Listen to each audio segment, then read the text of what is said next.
Okay.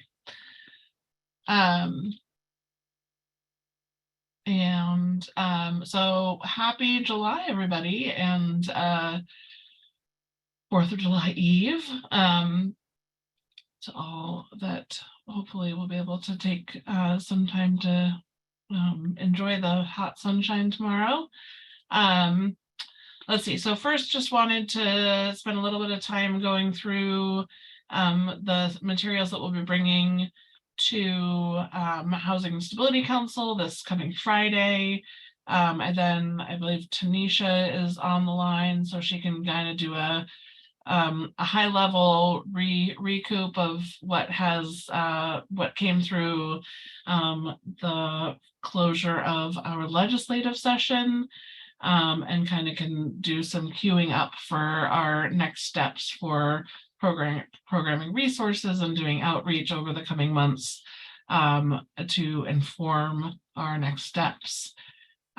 So first up for Housing Stability Council on Friday, we have a few items. One is bringing forward manufactured home park project for funding approval. That was one submitted through the non-competitive combined pool offering. We then also do have our full slate of lift rental recommendations from this most recent NOFA, and then are bringing forward one additional preservation project that was in kind of a reevaluation and consideration of input following scoring debriefs. We determined should have been funded with the initial cohort of projects. So that's the Peaceful Villa project that is in Portland. It's Home Forward project. So that will be the kind of the main highlights of our Housing Stability Council presentation. We do have right now open a combined small projects and GHAP Vets NOFA offering. The pre-application period closed for that last week or a week before, I think on the 22nd. And let's see, we did get over 30 pre-applications submitted, which is very exciting. And so final applications will be due in just a couple months here in August. The 4% and private activity bond offering, really the prioritization process offering, is open. The pre-applications are due, I guess the pre-applications were due June 21st. There is a recorded webinar, an FAQ document. Let me grab the link to that web page and I can stick it in the chat.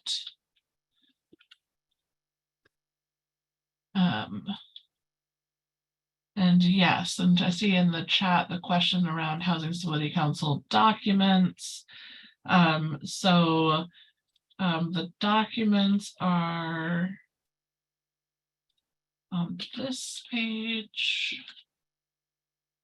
If you look, expand the menu, the line for where it says July 7th, regular meeting, webinar only, there's a little plus sign and you open up that menu and it shows the agenda and meeting materials for Housing Stability Council, which will be this Friday. And I think I'm gonna maybe pause here to see if there's any questions about that, and then maybe we can move over to hear a legislative update from Tanisha. Any questions before we go into legislative pieces? This is Shelley. Just, do you have an update on the LIFT operating agreement, LIFT documents issues that you've been working on? Sure, yeah. So the LIFT, so thank you for flagging that, Shelley. I have it on my list, but I think it's towards the bottom. So I am working with Department of Justice so that we can put out a broader, more informative communication next week. that includes updates, kind of update like the current status draft documents, so everybody can see them, as well as the primary place and updates where we are at. I am pleased to report that we have had one project closed with the updated documents in place, and really in a place of balancing both lender requirements and needs to have control over their resources, as well as meeting the Article 11 Q bond constitutional requirements. And so there, it's a lot of detail in all of the wordsmithing and choices there. But I feel like we are in a really positive path. I don't right now consider those documents final, sealed, and drafted or templated at this point. There are certainly several other transactions that we are actively, our council and team are actively working with lender counsel to kind of get those documents in place and approved. I will be again sending out, I'm hoping either Wednesday or Thursday of this week. Let's say it's this week. We'll be sending that out Wednesday or Thursday with the updated versions of the draft documents, and I will also find a time to include in there where we can have an updated information session and kind of do additional rounds of feedback and kind of cast out our next steps. So I think feeling a lot of promise and excitement about that, but know that this is not finished yet. And so all effort is being made to really prioritize getting those projects all to close.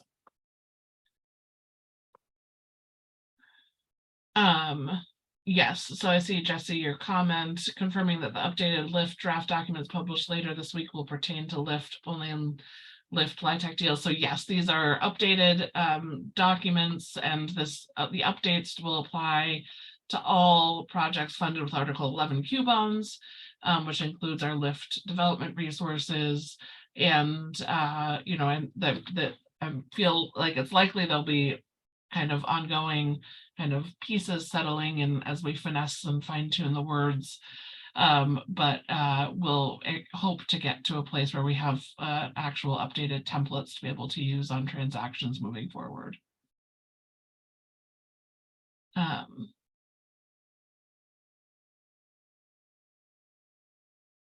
And I ordinarily we do post, I see the questions from Stephanie about the posted pre-applications.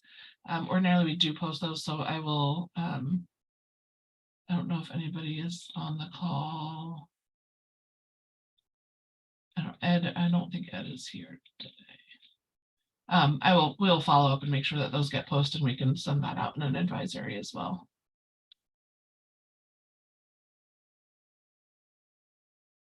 Oh, there, Becky had the answer. They'll be posted early next week. Thanks, Becky.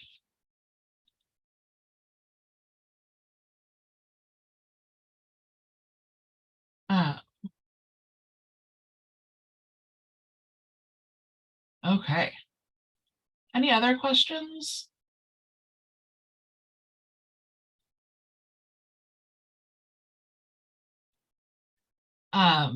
Okay, so with that, then maybe Tanisha, I'll hand it off to you to talk about the exciting closure of session this year. Yeah, it was an exciting session for all of us. With the walkouts, there were some questions about funding and budgets and all of that. So everybody was on their toes, but we are excited to share that the legislature did pass our budget. So we are good to go moving into the next biennium. In the chat, I just put slides from what we call our bi-weekly legislative partner calls. Essentially, this is our most recent update for where everything was standing at that point. We are working on finalizing some big highlight documents and everything, but everything in there passed -1 bill, which I'll go over. But feel free to use that as your resource, but also for the government relations page in general, not just that link. We'll be posting more information in regards to bills that passed, but also bills that didn't throughout the summer. So keep an eye on that. I'll post that link just to our page in general as well. And you can sign up there if you want legislative updates. So I will, well, the wrong link posted. So I will do that after I get done talking. But overall, OHCS received quite a bit of funding for this legislative session. So in general, there was $619 million that will go to support LIFT, PSH, and LIFT homeownership. So both LIFT rental and PSH are all within that $619 million. For PSH risk mitigation, pre-development funds for new creative strategies, there was $106.7 million invested in that. And then there was also, not just on the affordable rental housing side, roughly $395 million to address homelessness, $20 million to support home ownership through down payment assistance, and $1.7 million for language access. So those are our big numbers we're working with as an agency. In regards to affordable rental housing, we have quite a large chunk of those dollars. So as of right now, the dollars have not been officially finalized out of what proportion of the $604 million for Article 11 bonds that we have for LIFT rental and PSH that will be ours, but we're working on figuring out what exactly money the ARH team will have to move forward with. But in addition to those dollars, there's $50 million that was granted for preserving affordable housing. There is $9.7 million for the new pre-development program within the agency, and $4 million for the PSH risk mitigation fund. So those, and then of course the $450 million in PAB that we get annually. So all of those things were asked for by the governor. She had a little bit of different numbers here or there, but those were part of the governor's housing request. Then we have a chunk of money that was not part of her request, but came from the legislature and the legislators themselves. So there was $10 million to develop in-community housing for agriculture employees. There's $20 million for modular housing, $20 million for the loan guarantee fund for affordable housing, and $3 million in tax credits for selling of publicly supported housing to retain or extend affordability. So that's selling from one owner to another to retain the affordability that will create a tax credit for those players. So that's the big overarching for ARH funds that came from the legislature this session. In regards to our housing bills that impact ARH's work, Senate Bill 225, which was the private activity bond bill, it closed the blackout period and allows deals to close during the summer for PAB. And also it allows us, OHCS, to work more directly with the housing authorities and sub-allocate the bonds. So SB 225 has passed and is governor signed. So it is law, and we are really excited about that. House Bill 2761 was the other OHCS bill, and that expands OHCS's ability to fund mixed income developments. So it passed through the legislature and is now sitting on the governor's desk awaiting her signature. So those are where our bills are that OHCS brought forward to the legislature. In general, there are quite a few other bills that impacted the agency, and they're mentioned in the slides, and there will be a lot more that are available in the digest and other big documents that we'll work on through this session that will be on those websites that I'm about to post. But the big bills that passed were House Bill 2071, which is the omnibus tax credit bill. What it did and why ARH will care about it is it extended the sunset for both the Oregon Affordable Housing Tax Credit and the ag worker housing tax credit. So those are both sunsets got extended in order to ensure stability in the market and make sure that people know that it will be available up until 2032. And then it also expanded OAHTC to limited equity co-ops. So those are now eligible for that, but that will be more more in the homeownership division, but y'all should know what's happening. And then lastly, that is where the new tax credit for publicly supported housing is going. That's where it came from. In addition to that bill, we have House Bill 3309, which creates a minimum, it created a report to show what accessibility features are available and percentages within our development. So that's just helping the legislature know what is available for the population of Oregonians that need specific units. So exciting to see those kind of things moving forward. Also, Senate Bill 559 requires landlords to use dwellings as family care child homes.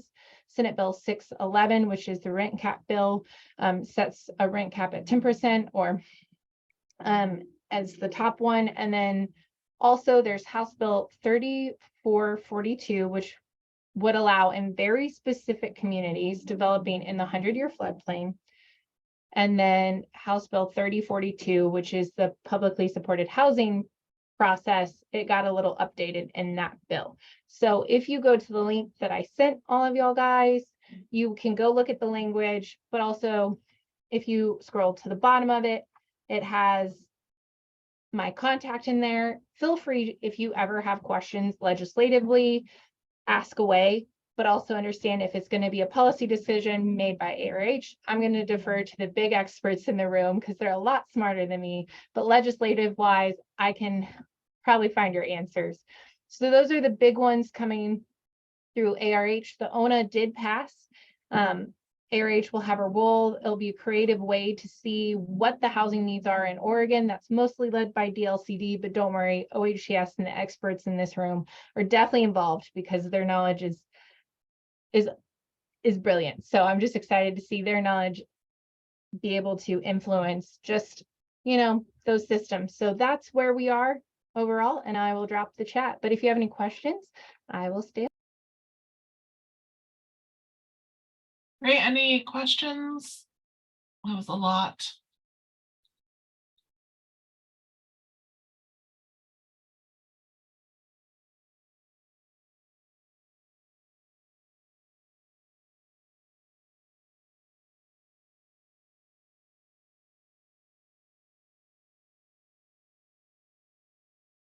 Stunned silence. So I guess I will, you know, I just offer my appreciation to everyone who advocated and pushed for resources to continue to develop affordable housing and preserve affordable housing across the state. I think this budget clearly is putting resources to needed action around that and in alignment with the governor's executive order around production. Over the next let's see, so over the next several months, I think starting late July through probably through even October, we'll be doing some pretty extensive engagement, trying to right now kind of regrouping to kind of cast out what that engagement schedule will look like. So in the next few weeks, we'll be putting out an advisory kind of to save the date for a bunch of times over those months so that we can have real clear and deliberate conversations with everyone around how we will go forward to deploy these resources. I think obviously this includes an investment in pre-development resources. That pre-development resources is intended to allow us to shift our timeline for final funding to projects a little bit later in that readiness time clock, in kind of response to current market conditions, which are continuing to create funding gaps for projects as they get through and round out those readiness steps. And so we'll be looking first to queue up and get those pre-development resources in place so that everyone, all of the great projects you're working on have resources to support and sustain that work. And then we are also looking at identifying ways to build efficiencies and easier or simplify the navigation of our resources for the development community in terms of which resources should make sense to be used to fund your project, and what is the timeline for those to be offered. And so I think, as we moved to this NOFA, policy-driven NOFA practice, thinking about ways that we can bring those resources more together under one application umbrella to make that whole process just much easier to navigate and to have easier kind of more timeliness in terms of making sure that the resources are available at times when projects would be able to move forward with them. So obviously we'll need a lot of everyone's best thinking and feedback as we go about recasting some of those, fundamental structures, but and determining what types of resource set-asides, funding caps, and others should be built and blended into all of that work. At the same time, we also see here a pretty long list of other new efforts to stand up. I saw in the question, there's the Ag Worker Housing Credit. That's an existing program, so that was renewed. We did also, though, get additional resources to fund, to do additional gap investment into community-based ag housing. So those are exciting opportunities to be able to weave those resources together to create opportunity for funding projects. Obviously, it's not obvious, our 4% pipeline remains rather full, and so are really needing to make, scale with some reasonability the amount of new private activity bond 4% projects we put into that queue. So we'll be looking for all types of creative solutions to get projects moving without the need to leverage that federal tax credit. And I think, trying to think of what else there might be, the new 3 million tax credit for preservation, for preserving projects that are in imminent risk of loss for expiry, is another great tool to be putting into place to help really stimulate participation in those programs to take advantage of opportunities to preserve much needed housing.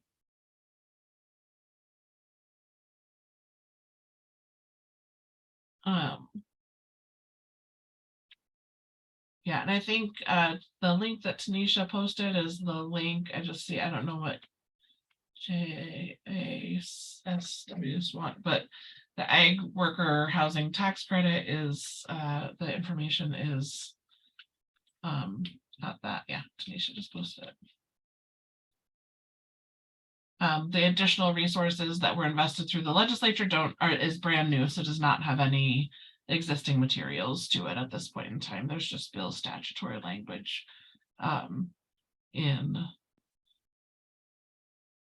which one is that? Oh, 3395. I even have that open.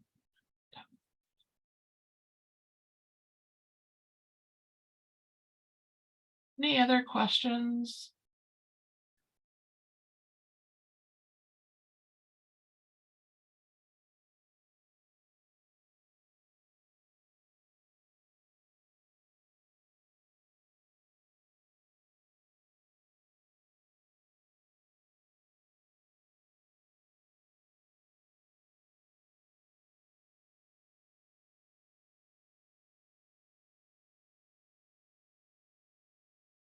Questions?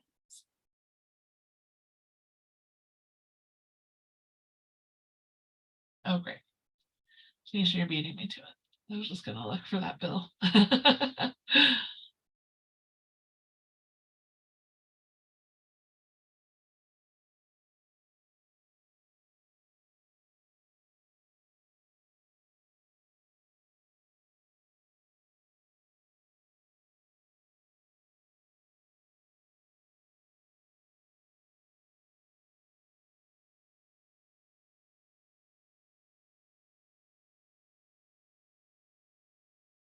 Okay, well, so this will, again, later this week, I'll be sending out, we'll be sending out a kind of update on the Article 11 Q bonds, which funds the LIFT program and PSH development resources. And as you see in this, we have, 600 million resources moving forward. So really excited that we have kind of built some traction to think that we will be able to move this, the resource forward in collaboration with private lenders who have been great partners in LIFT investments across the state.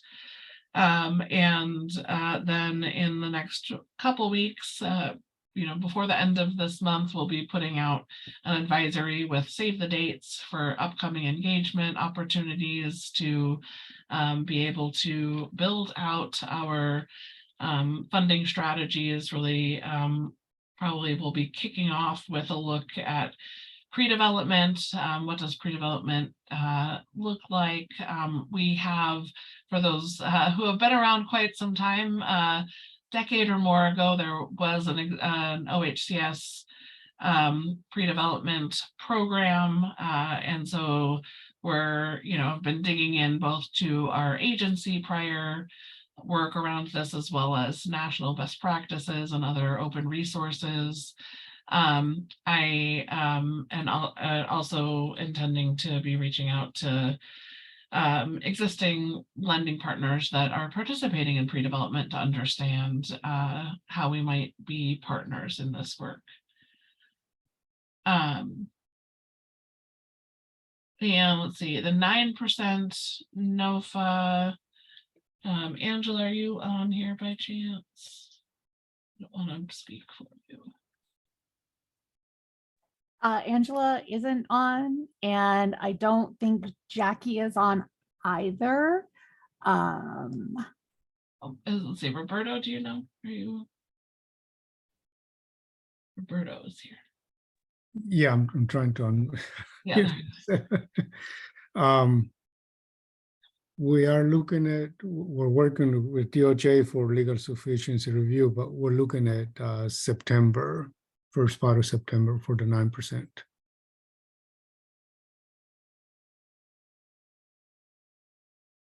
Right. So soon, just Very soon. right Yes. around the corner, but soon, yeah. There will So, never be a dull moment, that's for sure. Yeah.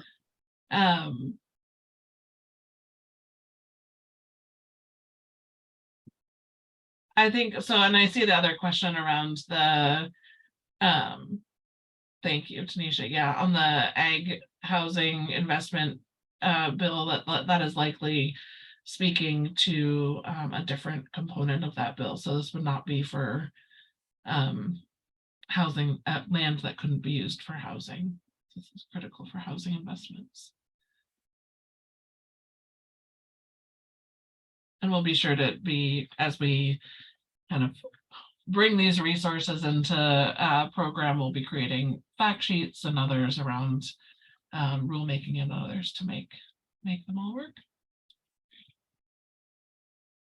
Natasha, it's Shelley, just kind of a follow-up with Roberto. It would be really nice if you guys could issue it early in September. You normally keep those out 75 days. So it would be nice to have applications due before the holidays.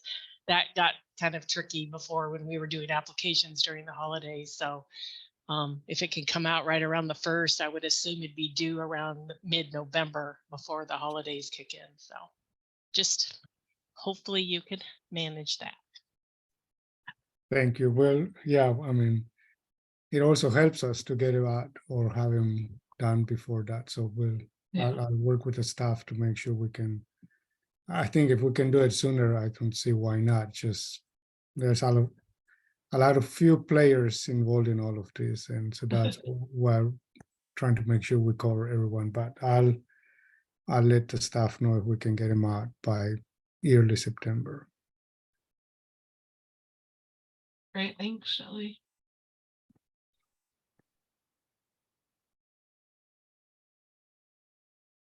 Any other questions? Let's see, there's a clarification from Blair. will announce the 9%, will release the NOFA in September, but not due in September. Okay. And I was wondering if there was any updates on the amounts of 9% that were gonna be available in the round? It's going to be about the same amount, about 10 million in tax credits. Great, thank you.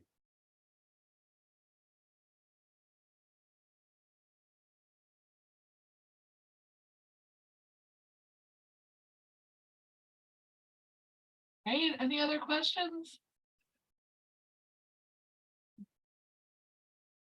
Okay, well, with that, we can wrap up today's partner call. Appreciate everyone. Here's your gift of time. Happy 4th of July and happy heat wave and summer months here ahead of us.